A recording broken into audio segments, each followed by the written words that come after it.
Son bir məlumatı diqqətinizə çatdırırıq. Belə ki, Moskva aeroportları fəaliyyətini dayandırdı. Gündəm xəbərin efirində 5 may tarixidir. Məlumatımız isə belədir. Belə ki, Moskvanın bütün hava limanları fəaliyyətini dayandırıb. Buna səbəb Ukraynanın Moskvaya PUA hücumu etməsidir.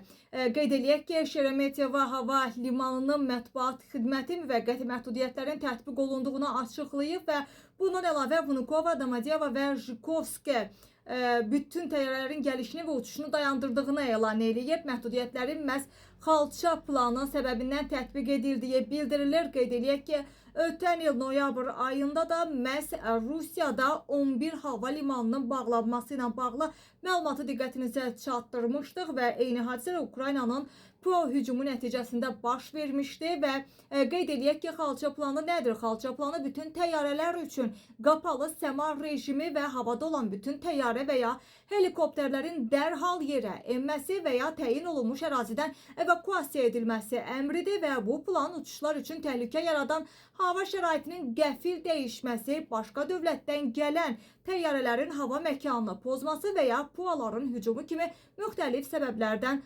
aktivləşdirilə bilər.